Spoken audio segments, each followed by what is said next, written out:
Gómez Contreras, que es historiador de la Universidad Nacional de Colombia y cuenta con una maestría en Historia por parte de la Pontificia Universidad Javeriana. Actualmente se desempeña como profesor asistente de la Universidad de Tolima y entre sus publicaciones destacan La ciudadanía en el federalismo, el proceso de construcción de ciudadanos en el Estado soberano de Cundinamarca, 1863-1878, si no sé cuál fue el resultado de la tesis de maestría. ¿No? ¿El de la Javeriana? No. A ver si se me investigación de acuerdo. ¿No es el libro rojo? No, ese es sobre Cundinamarca, este es un trabajo para Sí, y el coautor de la República Liberal Decimonónica en Cundinamarca, 1849-1886, aspectos políticos y administrativos. Gracias. Bien, buenas tardes. La idea es entonces presentar de una manera un tanto ágil y breve los resultados de la investigación que muy amablemente financió el ICANN a través de la convocatoria y que además tuvo la fortuna de ser retroalimentada a través del profesor Lorenzo Acosta de la Universidad de Rosario, que está también escrito en ICANN. Y pues el título que nos acompaña es Entre bonanzas, guerras, despojos y fronteras, vida política de la Alto Magdalena. Era el título inicial del proyecto. El título resultado final del proyecto es el de la conferencia entre la apatía y la competencia, élites, partidos y Estado en el Alto Magdalena en la segunda mitad del siglo XIX. Un tema frecuente en la historiografía es analizar los procesos de centralización política experimentados por los distintos estados en América Latina y la interacción en esos procesos entre élites, regiones y localidades y el Estado. Esa interacción ha llevado a diferentes modelos teóricos a plantear cuáles son las vicisitudes y fortalezas en el proceso de centralización estatal. Y a pesar de que hay diferencias en la forma teórica como es concebido ese proceso de centralización estatal, hay más o menos ciertos acuerdos. Uno de los acuerdos es que en algunos países, en el caso nuestro en Colombia, el fuerte fraccionamiento político de las élites sumado a educaciones al medio y control del territorio, a las dificultades fiscales, a los problemas de orden público, pero a las particularidades regionales nos lleva un proceso distinto de centralización. Entonces, cuando miramos este proceso de centralización que se da entre el federalismo y la regeneración, con fuerza desde la regeneración, empezamos a experimentar que no es homogéneo, sino que es diferenciado de acuerdo a las zonas del país que estemos analizando. El caso colombiano entonces reviste de una serie de particularidades que los investigadores han señalado y que ha sido ampliamente explorado tanto teórica como en la historiografía que se ha producido. Este trabajo quiere hacer el ejercicio en una zona del país muy poco trabajada, el Alto Magdalena, el antiguo soberano del estado de Tolima, que incluye el territorio de lo que hoy sería los departamentos de Tolima. Ahí en la presentación inicial, ustedes ven carta de la Comisión Coreográfica sobre el Estado soberano, y ese Estado soberano, pues, me llama la atención primero porque es un caso no especial ni sui generis, pero es el caso donde los modelos teóricos poco funcionan. ¿Por qué? Porque en el Alto Magdalena, tanto los partidos como el Estado tuvieron un margen de acción extremadamente limitado en medio de una sociedad donde mayoritariamente no es urbana, sino rural, algo que es similar a buena parte del país, pero donde no hay primacías urbanas importantes y donde las élites no se concentran en ninguna ciudad, sino que están claramente fraccionadas. Entonces la pregunta que lleva un poco al desarrollo de la investigación inicial es cómo se desarrolla entonces la interacción entre élites, partidos y Estado, si las primeras se encuentran fraccionadas internamente y los segundos presentan una debilidad que les impide cumplir con ese papel articulador. Varios autores, entre ellos Fernando González, han señalado que ante el fraccionamiento regional del país y la debilidad estatal, los partidos se constituyeron un articulador importante para la construcción del Estado. Y si en una región los partidos son débiles y las élites están desarticuladas, ¿cómo fue ese proceso efectivo de centralización? ¿O cuáles fueron las vicisitudes en el proceso de centralización? ¿Qué implicaciones tiene esto para la formación estatal y su funcionamiento? Este texto, lejos de estar acabado, es un proceso todavía de investigación. Lo que intenta explorar es algunos tipos de respuestas, algunos acercamientos, algunas respuestas, y para ello pues, lo hemos organizado en básicamente 3 partes que voy a tratar, sin extenderme, de presentar. En una primera parte, contarles un poco las características del Alto Magdalena, que difiere un poco de otras regiones del país. En una segunda parte, las características de los partidos políticos, sobre todo su organización y el papel de las redes políticas, tanto en la competencia como en el acceso al Estado. Y en la tercera parte, las dificultades del proceso de formación estatal, tanto los problemas fiscales como la burocracia, como las vicisitudes de su funcionamiento. Entonces quiero empezar por la primera parte, con el Alto Magdalena, en una fracción del texto que titulamos Unido y fraccionado el territorio del Alto Magdalena. La primera consideración es que el Alto Magdalena es un territorio de intersecciones. Ustedes lo ven en la imagen del mapa.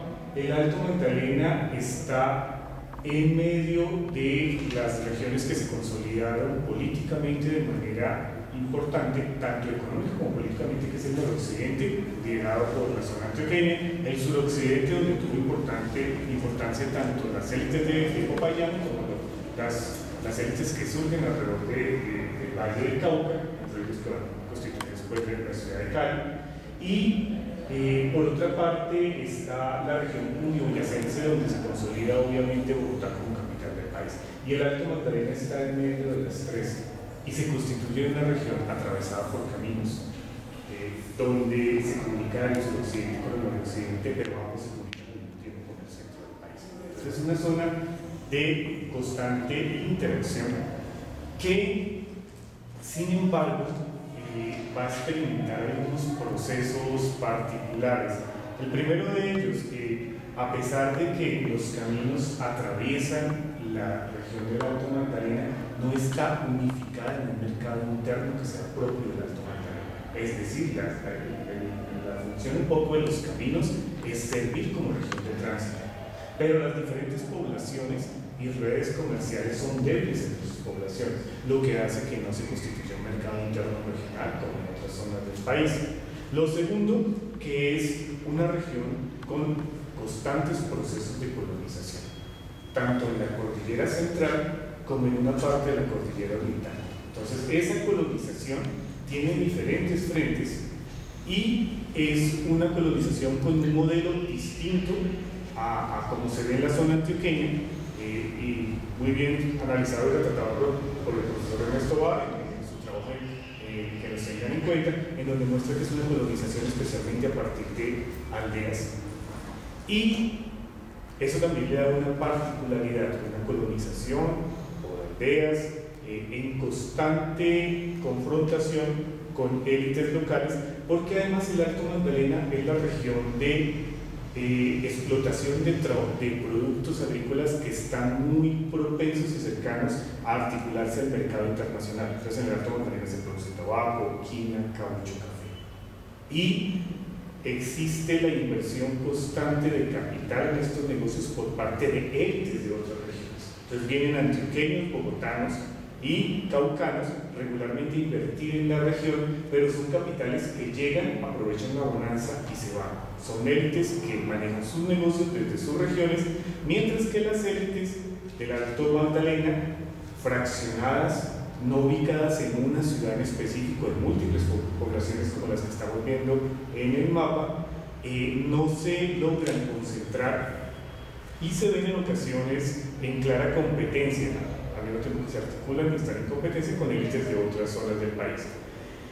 Estos procesos, cuando se conjugan, revisten altas tensiones sociales en torno a la delimitación de la tierra y la propiedad de la tierra, al control de recursos, a la mano de obra trabajadora, en un ambiente que es altamente politizado. Entonces las Alto Magdalena es además el lugar de tránsito de tropas en las constantes guerras civiles de la segunda mitad del siglo XIX, porque parte del territorio está atravesado por el principal afluente fluvial que comunica el centro con la costa, que es el río Magdalena.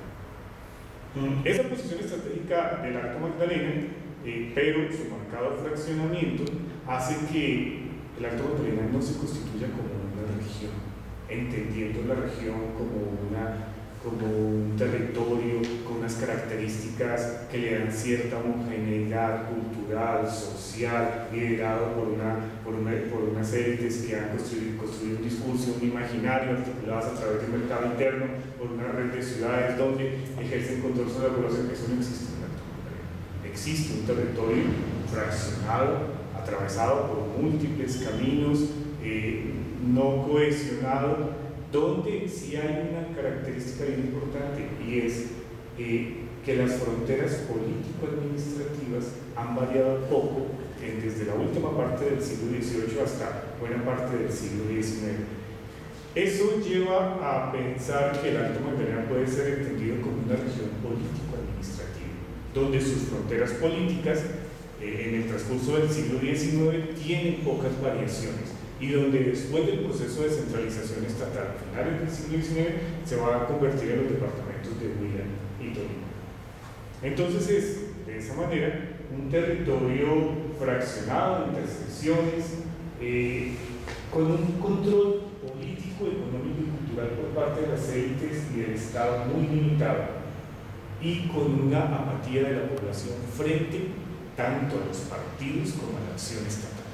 A diferencia, otra vez, de algunas regiones que se identificaron con un partido, que se cohesionaron a través de unas élites, o que adoptaron algunos de los discursos y proyectos políticos inventados por los partidos. En el Alto Magdalena hay más bien una apatía a los partidos y una resistencia de oposición al establecimiento del Estado. Lo veremos un poco más en detalle.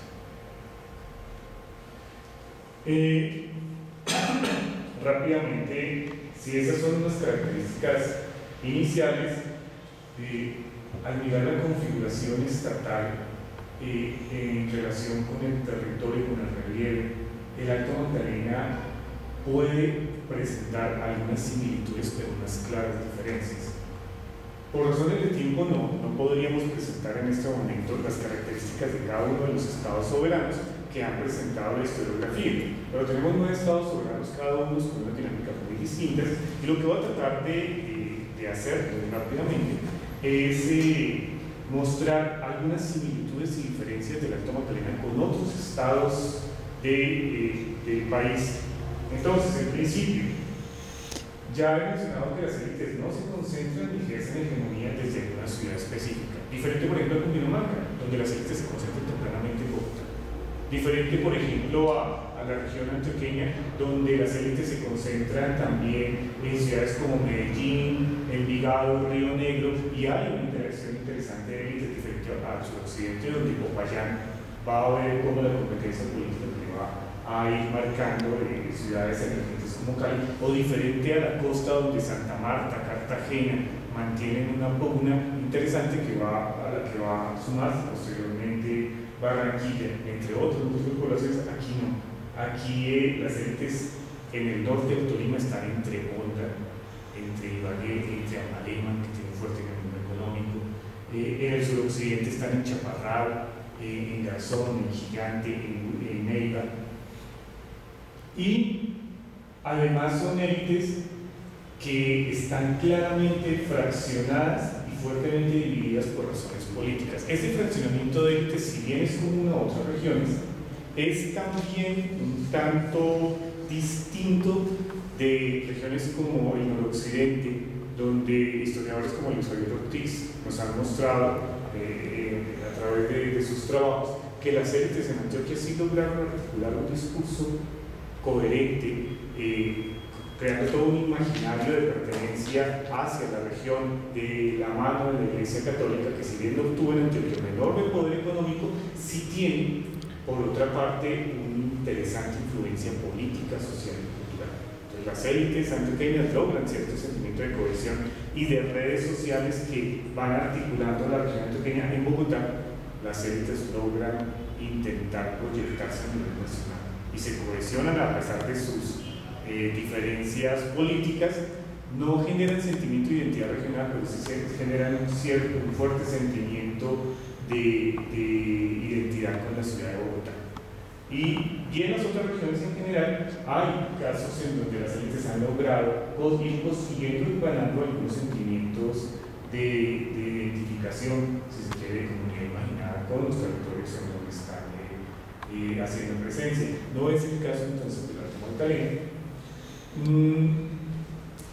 La participación en guerras civiles es constante, pero es que las guerras civiles pasan por el Alto Magdalena y el caos político es bastante fuerte. Lo que no quiere decir, como inicialmente señalaban algunos autores de la historiografía, que la población del Alto Magdalena viva en guerra constante. Un estudio detallado ya de la población y de las guerras civiles muestra que la participación de la población en guerras civiles en el Alto Magdalena es mínima. Y lo ha también mostrado un poco un reciente trabajo de la profesora Brenda Escobar, que muestra cómo las comunidades rurales tienen conflictos con el Estado más por las razones de los impuestos, por los peajes en los cruces de caminos, por los conflictos en torno a la tierra, más que un fuerte fraccionamiento por razones políticas. A diferencia nuevamente, de Antioquia o de algunos estados de la costa donde hay partidos que ejercen hegemonía en algunas zonas.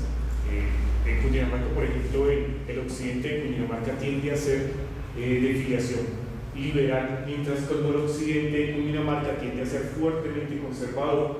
En el Alto Magdalena los partidos no ejercen un liderazgo político, su articulación en territorio no les da la hegemonía sobre el territorio ni sobre la población, y eso hace que no haya claramente zonas hegemónicas partidistas, aunque sí hay una ligera tendencia a que el norte sea conservador o tenga una preeminencia más de los conservadores, y el sur, desde algunas poblaciones como Chaparrán y Pineiba, tenga un fuerte poder liberal. Las bonanzas económicas y la explotación comercial de algunos productos favorecen incluso algunas élites locales, pero esas élites locales muchas veces no participan en política. Entonces, las élites en el Alto Magdalena no son las élites económicas, no son las mismas élites políticas. En algunos casos sí, y ahora lo vamos a tratar de ver, y en algunos casos no. Eso nos genera una pregunta también una pregunta y una discusión con algunos trabajos que empiezan a sugerir desde hace mucho tiempo que la política en el siglo XIX es una actividad de élites políticas y de líderes políticos que son claramente élites económicas. No.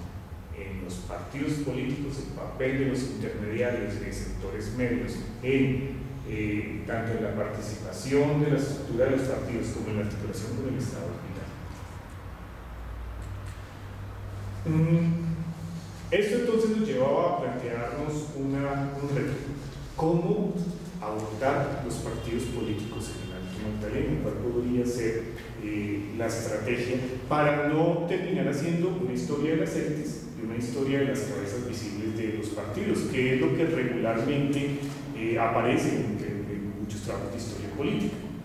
La estrategia entonces fue trabajar con una base de datos y hacer un ejercicio amplio de prosopografía, porque la prosopografía, nos ha mostrado Guerra, es una herramienta útil que permite caracterizar un grupo social o permite caracterizar grupos sociales. Entonces lo que se construyó fue una base de datos en donde estábamos mostrando quiénes participaban en política, cuál era su filiación partidista, qué profesión tenían, a qué actividades económicas se dedicaban, qué cargos especialmente el Estado ocupaba en el Poder Ejecutivo, Legislativo, cargos por nombramiento, por elección, en qué formas de sociabilidad participaban, sociedades católicas, sociedades de otro tipo, y por último tratar de hacer una diferenciación entre su actividad política y su actividad en el Estado, y su actividad económica. ¿Para qué?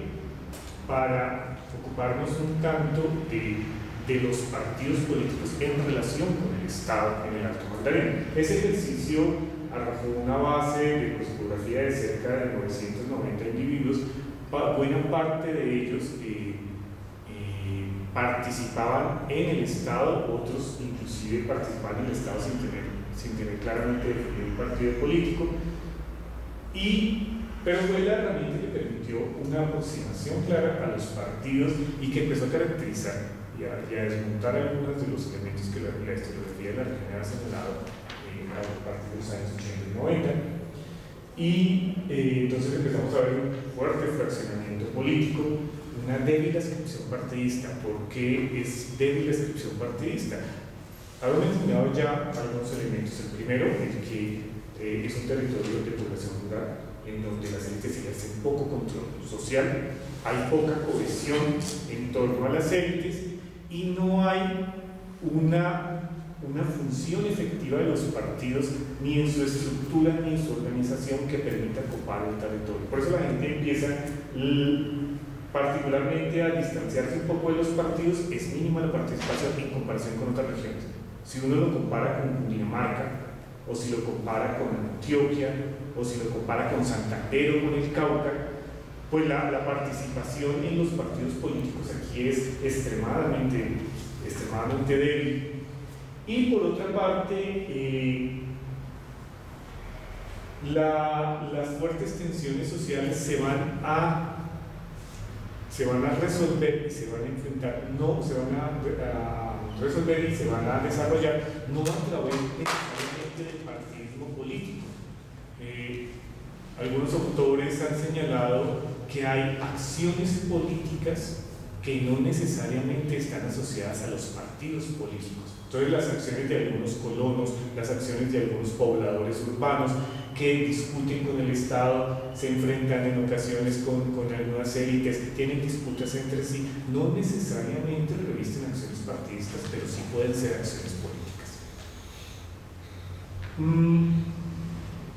El trabajo en torno a los partidos, entonces, logró identificar una serie de redes políticas muy interesantes, porque al empezar a cruzar la información de los diferentes individuos, de élites, rangos medios, se empezaron a encontrar que constituían conjuntos más o menos homogéneos, coherentes con objetivos específicos, y se articulaban a través de redes políticas.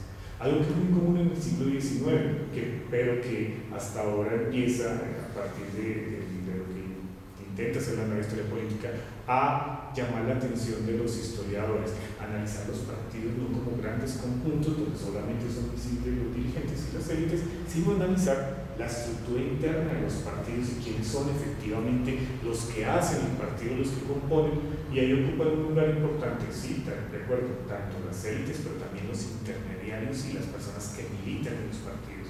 ¿Cómo se articulan? Regularmente a través de redes políticas.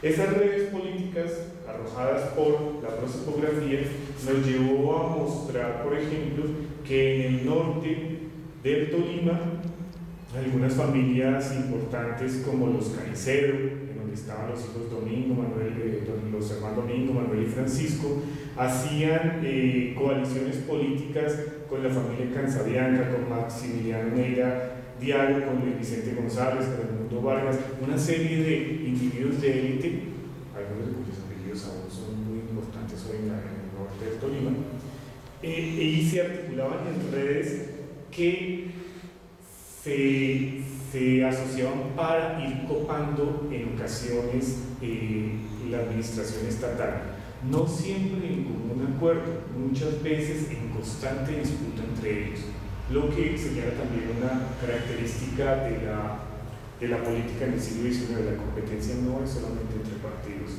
es claramente entre facciones de partidos. Los liberales hacen coaliciones cuando llegan al poder, pero una vez en el poder, las facciones de liberales y de conservadores tienden a competir de manera efectiva por el poder, y la competencia es tan férrea, tan visceral, como con el partido contrario.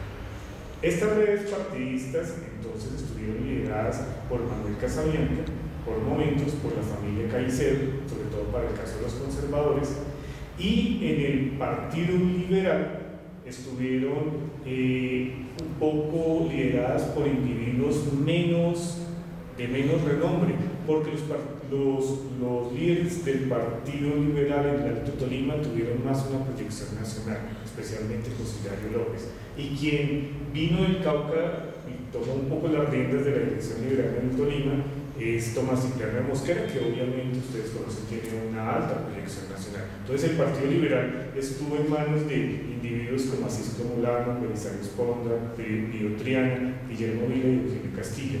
Lo que intentamos hacer como ejercicio finalmente fue empezar a mostrar quiénes eran esas redes, dónde estaban encabezadas y qué relación tenían con los partidos. Ahora, las redes son la forma en que se asocian los miembros de los partidos para acceder al poder, pero el partido en sí trata de organizarse de una manera distinta.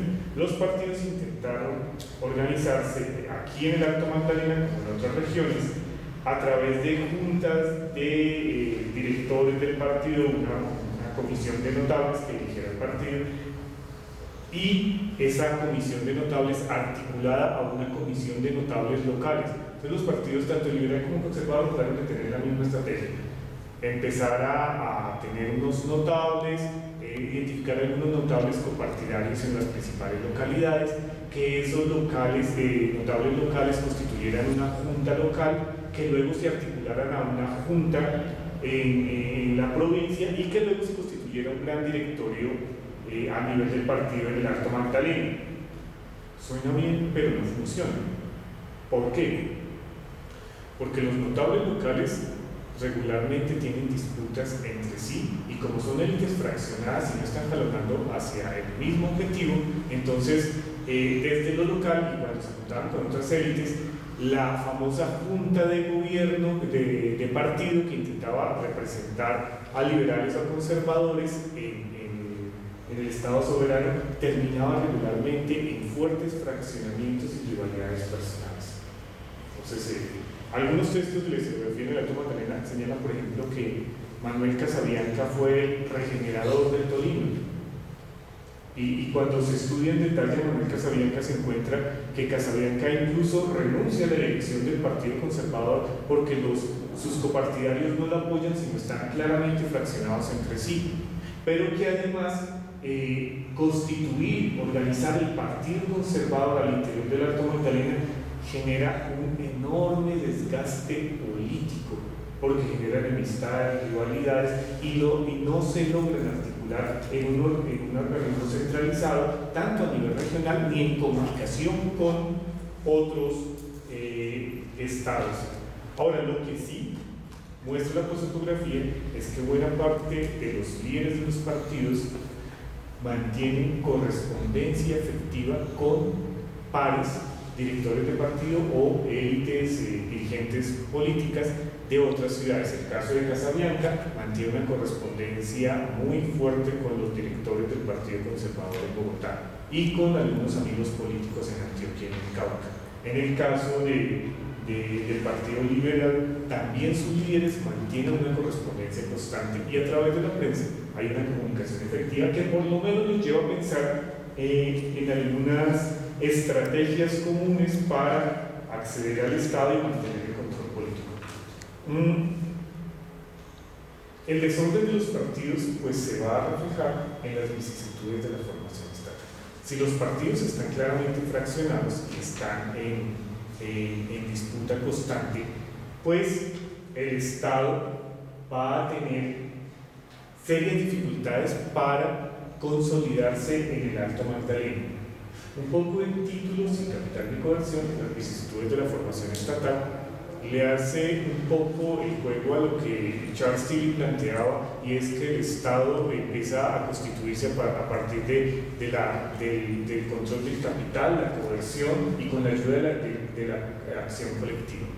Y lo muestra para los estados europeos, y otros autores como López Alves lo han tratado de adaptar y analizar para el caso de América Latina y de Colombia. Sin embargo, en el Alto Magdalena eso es justamente lo que no funciona.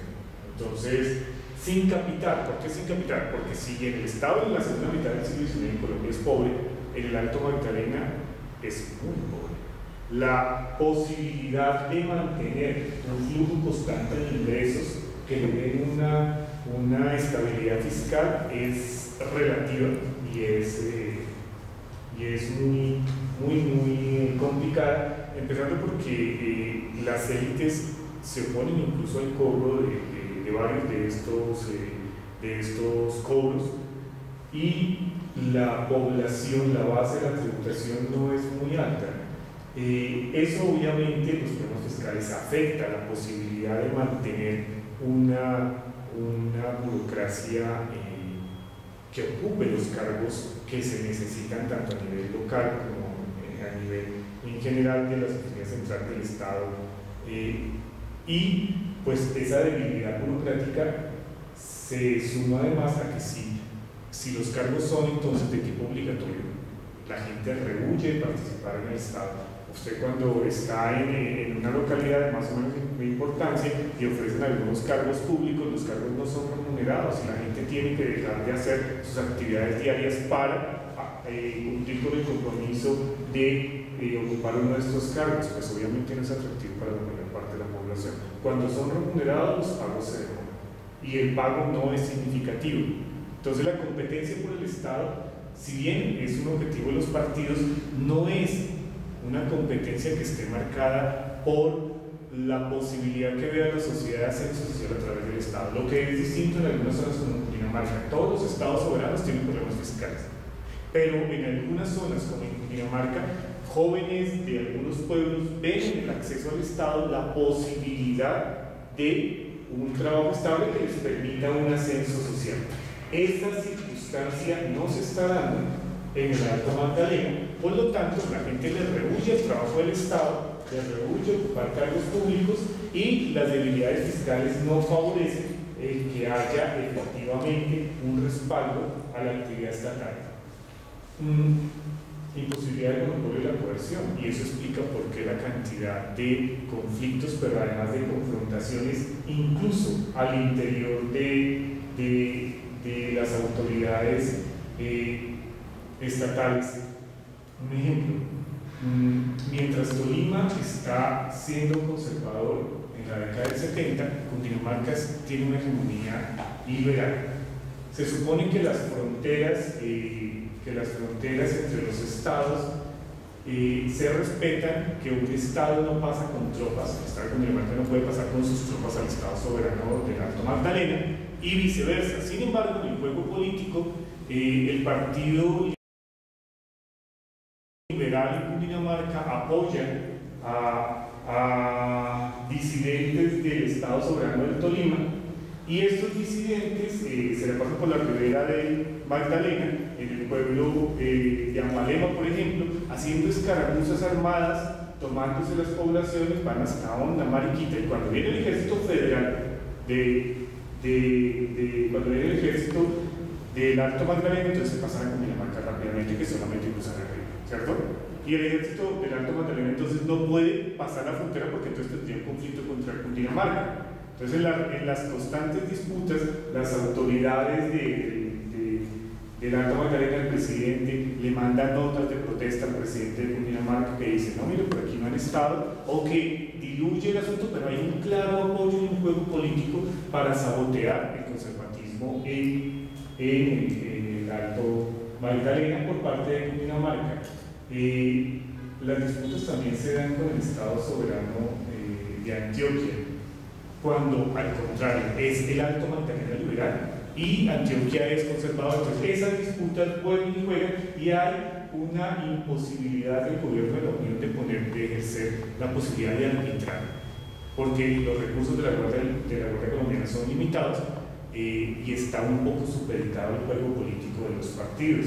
Incluso hay denuncias desde el Alto Magdalena que el gobierno de la Unión, al ser liberal radical, le hace juego al Partido Liberal del Estado de Cundinamarca para que torpedee los procesos del Alto Magdalena que está en manos de los conservadores.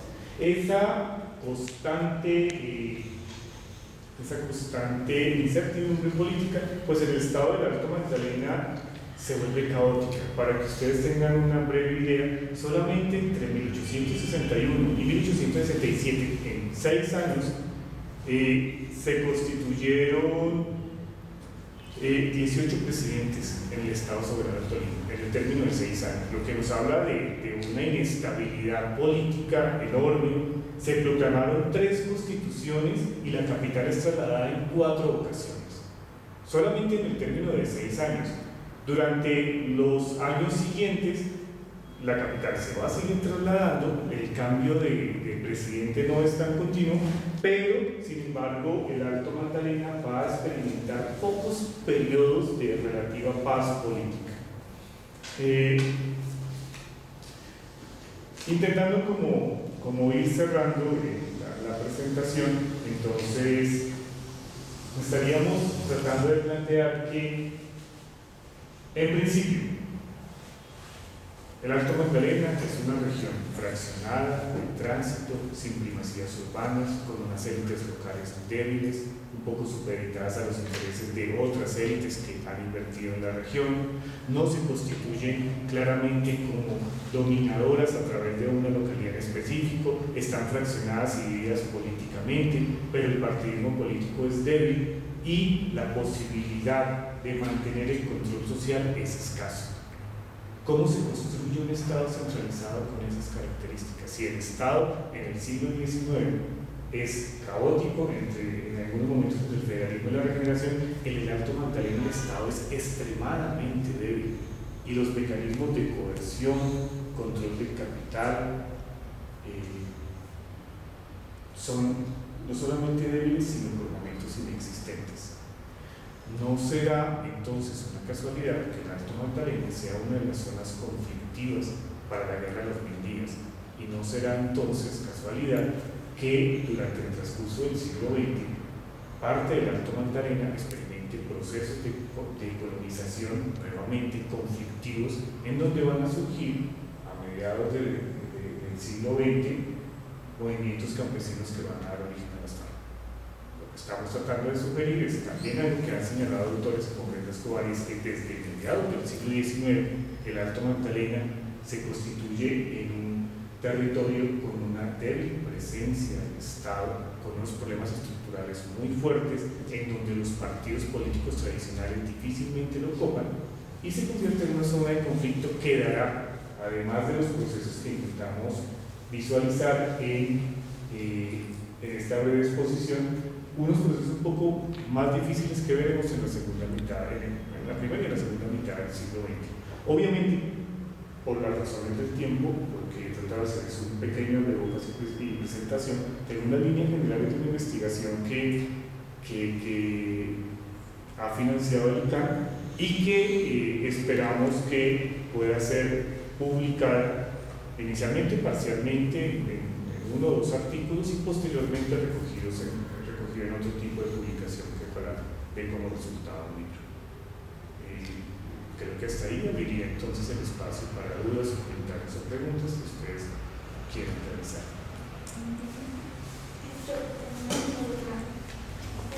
Yo creo que la trabajo porque tocó un periodo de tiempo que pues, a mí se me hace muy interesante, que es los fundamentalistas cuando el federalismo está en teoría en boga, que es como la parte que, porque en teoría el federalismo como que sí está controlado tal vez, pero en muchos lugares estaban en los procesos de centralización internos pues de cada estado, y digamos en lo que yo he leído, el Alto Magdalena es de los menos tratados. En ese sentido me parece que es un trabajo que puede aportar mucho sobre esa línea de trabajar cómo se está viendo realmente el federalismo y ese periodo en los Estados Unidos, porque parece que Antioquia es como el eje central de estudio, y lo mismo que pues, con Dinamarca. Por ese lado me parece muy interesante. Y tengo una duda con relación a lo que pues, usted planteaba acerca de la apatía de la población. Entonces, ¿qué fuentes permiten estudiar esta apatía hacia partidos políticos, hacia la política en general o hacia el trabajo en el Estado? ¿Qué fuentes permiten ese análisis? Y sí, o sea, ¿qué son, cómo se trataron, se han tratado esas fuentes? Una referencia a lo primero que estaba mencionando. Algunas regiones del país tienen una fortaleza que no experimenta el Alto Magdalena, y es que algunas universidades han propendido hacia la realización de estudios regionales que cubran vacíos y que aborden problemas en torno al territorio que ocupan. Entonces, cuando uno va a mirar el caso antioqueño, incluso el caso de la costa, pues la Universidad Nacional, la Universidad del Atlántico, la Universidad del Valle, la UIS, han jalonado trabajos de historia regional y la bibliografía es amplia, el conjunto de tesis es grande. El Alto Magdalena no. Primero porque las carreras de humanidades en Tolima y en Huila son recientes, entonces la carrera de historia, en el caso de la Universidad de Tolima, apenas empieza a tener sus primeros egresados. Y segundo, porque no ha denotado el interés de otros académicos. Entonces, sería un vacío historiográfico en un campo de trabajo muy fuerte para la región. Ahora, siempre es un reto cómo abordar los sectores populares y su participación política, si participan o no participan. Hay varios fondos y parte de un capítulo no incluido en el informe final del ICAM, pero que se planteó desde un comienzo del proyecto, e intenta como tratar de develar algo de la participación popular. Hay varias opciones y regularmente no es a través de la prensa, porque la prensa tiene reduce la voz de los actores sociales populares y regularmente son otras voces de otros actores los que empiezan a aparecer en los periódicos. Pero sí hay algo que se complementa a la prensa y que en ocasiones es respuesta a la noticia pública y son la cantidad de volantes, panfletos y folletos que aparecen recopilados en fondos como el Anselmo Pineda o el Fondo Quijano, en donde las hojas sueltas, los pasquines, los folletos que publica cualquier vecino, en ocasiones reconstruyen y reproducen la voz de algunos actores políticos que incluso son excluidos de los periódicos. Esa es una fuente que debería ser complementada con los archivos judiciales, en donde a través de los procesos judiciales, de los distintos procesos judiciales, en ocasiones se tipifican como delitos, actuaciones o diferencias políticas. Entonces, en el caso de lo documentado del trabajo de la profesora Brenda Escobar, por ejemplo, ella para el caso de los 1000 días explora un poco los archivos judiciales y encuentra ahí la voz de algunos sectores populares. No es el único ejemplo a lo largo de la historiografía de América Latina. Esa parece ser una fuente bien interesante para mirar desde los líos por razones de tierra, pero que en el fondo también encierran diferencias de celos, rivalidades locales, oposición a las medidas del Estado. Creería que los archivos judiciales son una fuente interesante. Entre otras, habría que acudir un poco también a los procesos que se dan en ocasiones en guerras civiles, sobre la guerra civil de 1886, en torno a Ricardo Gaetano Beso, algunas campañas en los fondos que tiene los ministerios de guerra, aparecen las declaraciones de los detenidos y los prisioneros, donde los interrogatorios en ocasiones dan cuenta de las razones por las cuales la gente participa a favor o en contra de un pacto. Esta también es una fuente aún todavía por explorar bastante en nuestra historiografía.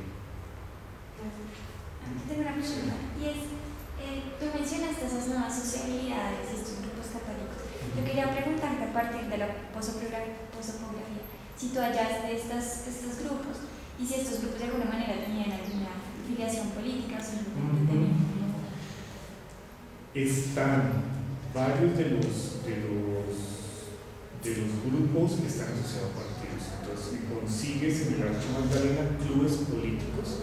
No son tan frecuentes las sociedades de artesanos, pero sí los clubes políticos en ocasiones con objetivos electorales. Entonces se constituyen a favor de un candidato, tienen una duración en ocasiones breve, pero están presentes en el territorio. De hecho, Gilberto Loaiza, en uno de sus recientes trabajos, mapea las diferentes formas de asociación que hay en el país en este periodo y encuentra que en el Alto Magdalena no es donde más hay, pero existen en diferentes localidades, tienen una existencia efímera. Ahora, el partido, son más como solicitaciones por el Partido Liberal, pero la estrategia del Partido Conservador es muy interesante. La realización, impulsar la conformación de sociedades católicas, tanto de congregaciones como sociedades San Vicente de Paul, como sociedades católicas de diverso índole, en donde la la participación de las mujeres, por ejemplo, se vuelve sumamente importante. Hay una tesis que ya está en proceso de sustentación de una estudiante de la UT que trabaja justamente en las sociedades católicas y los miembros del Partido Conservador en el Alto Magdalena. Y sobre esto, la nueva historia política ha trabajado bastante en los trabajos de Cindy Velosa, con Nicolás Rosario, sobre las sociedades católicas en Bogotá y sus nexos con el Partido Conservador. Entonces, se constituyen así. Bueno, y hay otras cosas interesantes, masones, por ejemplo, la constitución de una sociedad masónica de la mano de Tomás Cipriano de Mosquera en Ambalema, con una disputa muy fuerte con la masonería que había en otras regiones del país. Tomás Cipriano de Mosquera, de hecho, hace algo graciosísimo y hasta simpático. En su pelea hay un grado máximo en la masonería, ¿no? Un grado 23 o 24. Y Tomás Cipriano de Mosquera, en su pelea por esa centralización de la masonería, establece una sociedad masona en Ambalema, sin estimar, y se autoinfiere un grado mayor superior al del resto del país. Entonces, si en el otro es 23, es 24, o es 22 y 23, y intenta crear una línea masónica distinta. Esa masonería, por ejemplo, no ha sido estudiada en detalle ni comparada con masonerías que estuvieron más cercanas al católico, como el caso de la costa, la masonería en Cartagena, que fue un poco menos de valía con la Iglesia Católica. La de Alto Magdalena la del centro del país parece un poco más disidente de la Iglesia, pero todavía son temas para conversar y temas sin investigar. Bueno, puedo estar diciendo mentiras, pero hay investigaciones en curso que traen interesantes cosas sobre eso. Cuando yo le escucho sobre todos esos problemas de la presencia del Estado acá en el Alto Magdalena, de alguna manera yo noto que en esencia o en el fondo de todo hay un problema, y es el del hecho de que esta región es una especie de región en la que lo que predomina son formaciones estatales como que podríamos llamar arcaicas, es decir, en la que predomina es la estructura familiar, las lealtades a la familia, lo que podríamos llamar la clientela, y que pues en últimas, en virtud de ello y en virtud de lo que podríamos llamar formas el resto de factores económicos o poblacionales no tan avanzados, podríamos decirlo de esa manera, como en el resto del país, no se presta para el surgimiento de formaciones estatales que de pronto sean más avanzadas, en las que haya, por ejemplo, algún núcleo familiar que ejerza su predominio sobre el resto. Entonces, lo que uno ve en el Alto Magdalena es eso, hay una presencia como muy arcaica del Estado que pues podríamos decir que es natural de pronto regiones en las que demográficamente o económicamente no hay demasiado desarrollo, especialmente pues en este contexto en el que hay una vinculación del país al mercado mundial y bueno, básicamente todos los procesos que impulsan o tratan de impulsar la economía en todo el territorio. Entonces mi pregunta ahí sería, es decir, ¿podríamos entender finalmente pues todos estos problemas a la hora de querer rastrear cuál es la presencia de los partidos políticos, el problema de la indiferencia, el problema de todo el fraccionamiento de las élites locales precisamente, y el problema naturalmente de la no formación de una conciencia regional que permitiera una mayor cohesión de las élites, como un problema de intento de vinculación de un territorio que es estatalmente muy arcaico a un territorio, a unas élites que de alguna manera tratan de imponer un modelo que está por encima o más adelante. Bueno, yo estoy usando aquí adjetivos que son, palabras que son problemáticas, lo de adelante o superior, pero lo que trato de hablar es más bien de formas más complejas estatales, ¿sí? Lo que noto acá es precisamente formaciones más, no sé cómo decirlo que no suene peyorativo, pero más sencillas o no tan complejas estatales, cuyo núcleo es precisamente la familia, el gamonal, por ejemplo, el líder local que no tiene la posibilidad de extender su dominio sobre otras regiones. Entonces me da la impresión de que el problema acá en gran parte puede descifrarse en el hecho de que se intenta imponer un modelo de Estado complejo, muy típico ya de lo que se trata de copiar del liberalismo, bueno, de los estados modernos, por decirlo de alguna manera, a una región que es estatalmente más bien arcaica, por decirlo de alguna forma. El tema es complejo y es difícil porque un poco las discusiones en torno a cómo se construye un Estado centralizado han pasado por la observación de algunos autores y la utilización de marcos teóricos que sugieren que las formas de dominio en manos de élites locales dan paso a unas formas de dominio directas por parte del Estado. Y esa centralización implica el ir reemplazando y rompiendo los poderes locales en pro y beneficio del poder central del Estado, ¿cierto? Y eso funciona de la mano con una teoría perjudicial, Sí.